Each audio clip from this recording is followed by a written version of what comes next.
Anda kembali bersama saya Saidiman Ahmad dalam program Bedah Politik SMRC TV. Kali ini kita akan melanjutkan pembahasan minggu lalu tentang kekuatan elektoral Nahdlatul Ulama dalam pemilihan presiden. Kita telah membahas bahwa Nahdlatul Ulama begitu kuat, ada 20% pemilih yang mengaku sebagai anggota aktif maupun tidak aktif dari Nahdlatul Ulama. Dan kali ini kita akan membahas pilihan atau kecenderungan pilihan dari anggota ataupun anggota yang tidak aktif dari Nahdlatul Ulama itu sendiri terhadap tokoh-tokoh yang potensial maju sebagai calon presiden pada pemilu 2024 nanti. Dan kembali bersama kita Profesor Saiful Mujani dalam acara Bedah Politik SMRC ini.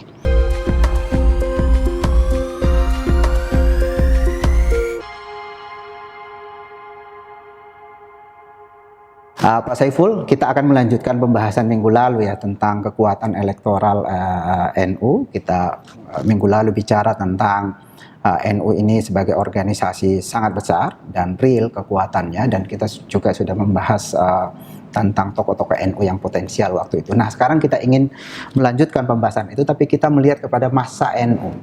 Kita tahu bahwa sekarang ini di dalam berbagai survei ada 3 tokoh yang paling populer untuk menjadi calon presiden. Ada Ganjar Pranowo, ada Anies Baswedan, dan Prabowo Subianto. Nah, kita ingin tahu Pak Saiful, kecenderungan pemilih NU maupun mungkin organisasi yang lain dalam pilihan presiden mereka bagaimana? Silakan. Oke, terima kasih Saidiman. NU organisasi yang cukup solid dan cukup besar ya di kita, dan oleh karena itu punya nilai elektoral yang juga penting dalam politik kita, termasuk dalam pemilihan presiden. Cuma yang juga menarik dan perlu dicatat adalah sepanjang pemilihan presiden kita secara langsung 2004 sampai sekarang, mungkin tidak banyak tokoh NU yang menjadi calon kuat gitu ya di dalam pilpres itu hal yang menarik, bahwa Anda mengatakan dan kita menemukan di lapangan NU itu besar secara elektoral, sebagai pemilih dari kalangan NU itu banyak, tapi itu tidak disertai dengan lahirnya tokoh-tokoh NU yang potensial menjadi presiden, kira-kira kayak begitu ya. Kita menyaksikan memang pemilihan presiden langsung 2004 dulu, calon dari NU ada Pak Hamzahas waktu itu. Iya, dia jadi calon dengan wakilnya itu Pak Agung Gumelar waktu itu, dan mendapat suara yang sangat kecil, tidak sebesar NU gitu. Artinya pemilih NU ini belum tentu memilih tokoh yang berasal dari NU itu sendiri. Itu menarik gitu ya. Itu satu. Kedua, pemilu 2009 Pak Yusuf Kala maju. Tokoh NU juga, setidaknya di Sulawesi Selatan, itu tokoh NU yang sangat senior gitu ya, diakui, maju tidak mendapat suara yang signifikan juga, jauh di bawah suara NU itu sendiri. Artinya memang masa pemilih NU ini punya pertimbangan yang menarik gitu ya, dan unik, tidak niscaya secara emosional akan mendukung atau memilih tokoh NU karena dia sebagai seorang NU. Tidak mesti. Hanya karena dia tokoh NU belum tentu publik NU memilih persis dia. Itu yang setidaknya sampai selama ini yang terjadi seperti itu. Jadi Pak Hamzahas tidak mendapat suara cukup, Pak Yusuf Kala juga tidak cukup, kira-kira kayak begitu ya. Bahkan Hashim Muzadi ketika itu dan dengan Ibu Mega dalam posisi ketua PBNU ketika itu. Ketua PBNU dan Ibu Mega sebagai presiden incumbent waktu itu tidak menjamin, kira-kira begitu. Jadi cukup menarik, dan menurut saya masa pemilih NU itu cukup independen dalam hal ini. Tidak bisa dimobilisasi begitu saja secara dari atas ke bawah, top down, kira-kira kayak begitu. Dan juga menarik karena yang katanya ya, saya tidak tahu persis, saya bukan peneliti spesifik NU, yang punya massa itu kiai, bukan One NU sebagai sebuah organisasi formal kayak begitu yang berpusat di Jakarta, kira-kira gitu. Yang punya massa tuh kiai NU dalam hal ini gitu. Nah oleh karena itu pendekatannya adalah nggak bisa secara formal kepada NU, tapi pendekatannya ada pada kiai-kiai itu, kira-kira kayak begitu, yang sangat beragam dan sangat otonom, kira-kira kayak gitu.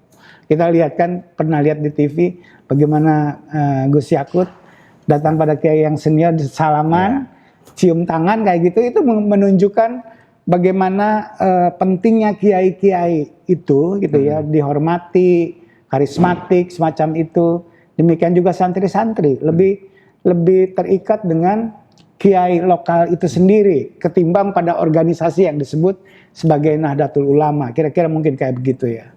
Nah, oleh karena itu bisa dipahami kemudian apabila secara politik dalam pemilihan presiden tidak mudah, Gus Yakut sekarang, Gus Yahya Stakuf sekarang berkali-kali mengatakan NU tidak berurusan dengan politik seperti itu, kira-kira kayak begitu kan. Dia ingin bikin jarak dan ingin dekat, kalau mau disebut dekat dengan semuanya, kira-kira gitu. Kalau mau jauh dengan semuanya, tidak ada hubungan khusus termasuk dengan PKB misalnya, kira-kira kayak begitu. Itu semangatnya ya, walaupun kita tahu PKB itu didirikan oleh Gus Dur ya, dan kiai-kiai senior waktu itu. Nah jadi tapi ya kenyataannya seperti itu. Masa NU adalah masa yang dalam tanda kutip cukup independen, tidak bisa dengan mudah dimobilisasi dengan mengatakan ini tokoh NU gitu loh. Ya. Kalaupun ia terikat dengan tokohnya itu banyak. Tokohnya banyak beragam gitu ya. Itu benar. Ya. Nah oleh karena itu pertanyaan Anda tadi kira-kira aspirasi. Nah sekarang kan di antara tokoh-tokoh yang muncul, setidaknya menurut survei dan banyak dibicarakan, ada 3 tokoh yang kompetitif. Di situ ada Ganjar, ada Pak Prabowo, dan ada Anies. Ketiga-tiganya ini secara kultural itu bukan orang NU, gitu. Iya kan? Ganjar ya tentu saja kultural dalam pengertian ritualnya sebagai Muslim ya tentu seperti orang NU gitu ya. Tapi setidaknya dia bukan orang PMII misalnya waktu dia mahasiswa, ya kan? Ya dia GMNI gitu loh, nasionalis. Bukan juga dari pesantren gitu loh, ya kan? Orang seperti Ganjar. Nah Ganjar yang populer gitu ya. Terus kedua Anies walaupun santri gitu ya, tapi tidak didefinisikan sebagai orang NU, gitu loh, ya kan? Apalagi Prabowo kan gitu loh. Jadi 3 tokoh yang sangat populer ini, yang sangat kompetitif di antara tokoh-tokoh yang lain, itu tidak punya satu background NU yang kental, kira-kira kayak begitu ya, bahwa mereka bergaul sama orang NU, didekati oleh orang NU, pasti itu banyak, itu masalah komunikasi politik biasa. Tapi yang pasti 3 orang ini bukan orang NU, kira-kira kayak begitu. Nah itu kan artinya apa? Artinya ya orang NU yang banyak tadi, yang 20% tadi, pasti akan memilih satu di antara mereka itu kan, bukan yang lain, kira-kira kan kayak begitu. Nah, kita lihat ya di sini dalam survei Desember kita, orang Nahdlatul Ulama itu totalnya kan sekitar 20% gitu ya. Nah, suara orang Nahdlatul Ulama ini terdistribusinya ke siapa? Di antara tokoh ini. Ternyata antara anggota yang aktif dan anggota tapi tidak aktif itu ke Ganjar paling banyak. 47% ke Ganjar bagi yang aktif, 18 kepada Anies, 24 pada Prabowo. Kemudian 46% bagi anggota tapi tidak aktif, itu 46 pada Ganjar, 23 pada Anies, 27 pada Prabowo. Jadi di mata jemaah NU, masa NU, orang yang paling kuat di mata mereka itu pertama adalah Ganjar, kedua adalah Prabowo, yang terakhir Anies gitu ya. Ya Anies kurang kuat di jemaah NU. Nah kalau ada upaya-upaya menarik Khofifah misalnya bergandengan sama Anies, make sense gitu. Bisa melengkapi begitu. Iya, bisa saling mengisi, kira-kira begitu. Anies lemah di sisi itu sejauh ini, selama ini gitu ya. Dengan asumsi ini kan belum ada tokoh NU yang masuk di antara tiga ini, gitu kan? Ya. Sebut misalnya tokoh NU siapa, Caimin misalnya, atau Khofifah sendiri mau jadi calon presiden, atau siapa, Mahfud mau jadi calon presiden, mungkin bisa berubah, mungkin ya. Tapi kalau tiga nama ini yang paling kuat adalah Ganjar ya. Hampir 50% orang yang mengaku dirinya orang NU, bukan mengaku, orang yang mengatakan sebagai anggota aktif maupun tidak aktif itu hampir 50% itu ke Ganjar. Sisanya pada Anies dan pada Prabowo. Atau ada yang belum menentukan pilihan. Ini menarik ya bahwa anggota NU maupun anggota aktif maupun anggota tidak aktif itu lebih banyak ke Ganjar. Juga ke Prabowo ya. Yang paling sedikit justru ke Anies Baswedan. Padahal kita tahu Anies Baswedan ini sering disebut representasi atau tokoh Islam lah gitu ya. Walaupun bukan NU tapi dia Islam gitu. Dulu aktif di himpunan mahasiswa Islam dan seterusnya. MPO ya. Majelis. Aku juga HMI tapi bukan MPO. Oh gitu. Pak Saiful Dipo. Dipo. Iya, kenapa ada unsur itu menarik ya. Jadi saya tidak tahu, itu perlu pertanyaan yang sangat penting itu. Kenapa orang lebih mau mendukung orang NU ya, mendukung Ganjar daripada Pak Anies?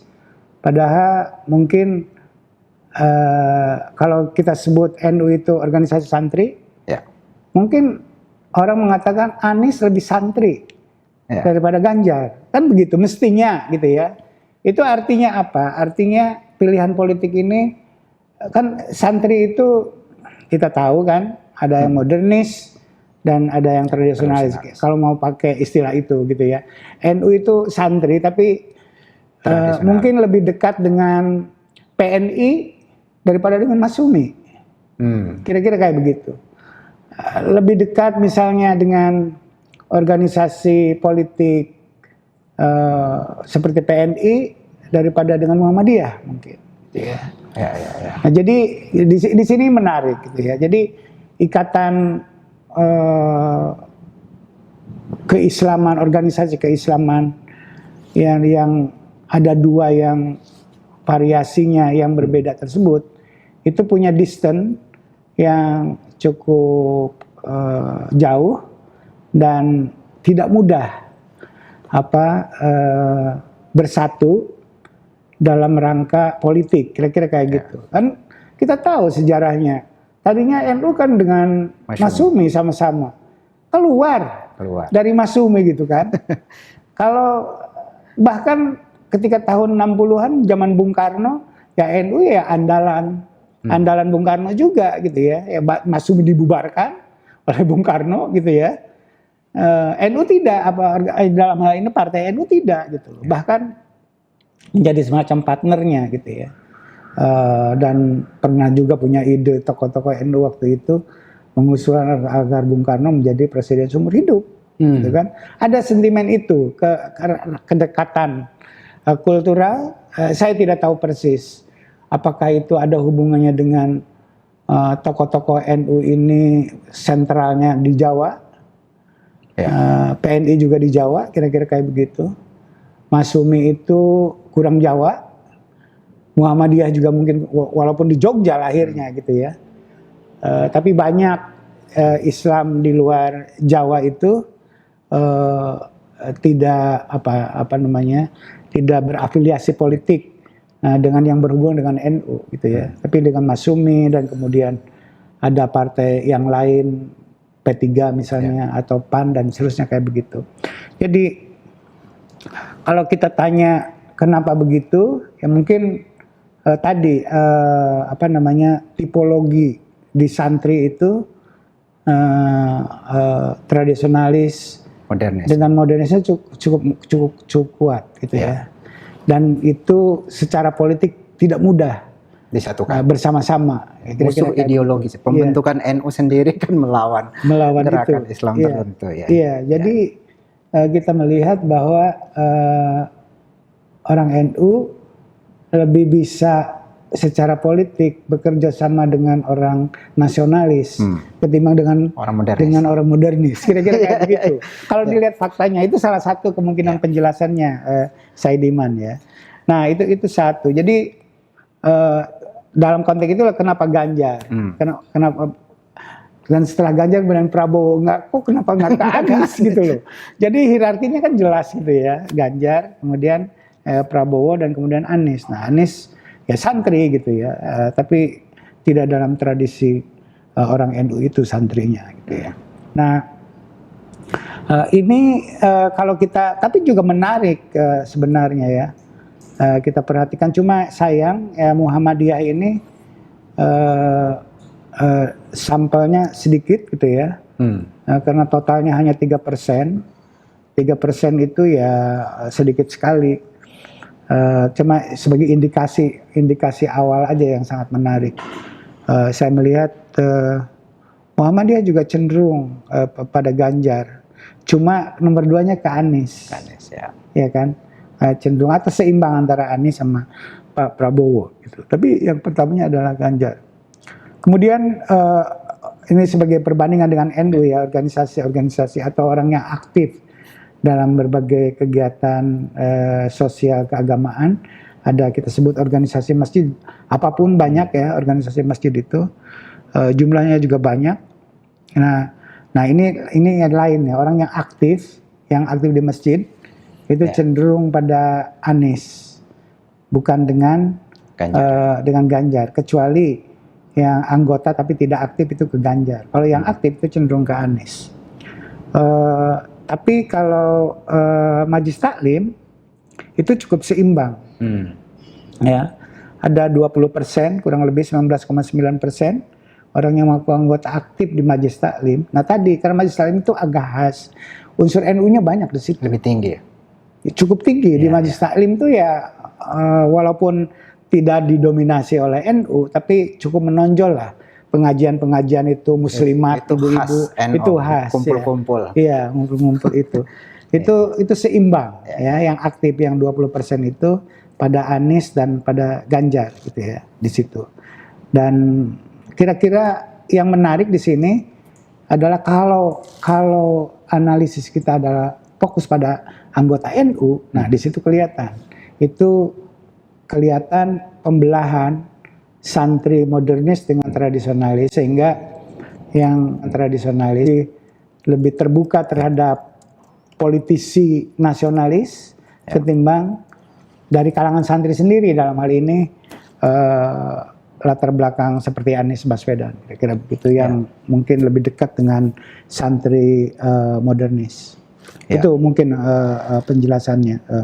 Siap, ini menarik sekali. Ini bisa menjadi bahan studi lebih jauh ya. Kenapa orang NU itu yang sebenarnya organisasi Islam tapi memiliki kecenderungan preferensi politik tertentu yang justru lebih dekat kepada kelompok nasionalis dibanding kelompok Islam yang lain, terutama kelompok modernis ya. Itu satu kesimpulan. Kemudian kita lihat juga tadi bahwa kalau berdasarkan pada 3 tokoh yang populer saat ini untuk menjadi calon presiden berdasarkan berbagai macam survei, kita menemukan bahwa kecenderungan pemilih NU ini lebih banyak ke Ganjar Pranowo, kemudian ke Prabowo Subianto, dan terakhir ke Anies Baswedan. Saya kira itu kesimpulan dari diskusi kita kali ini. Terima kasih banyak sudah menyimak dan kita akan ketemu kembali dalam Bedah Politik minggu depan.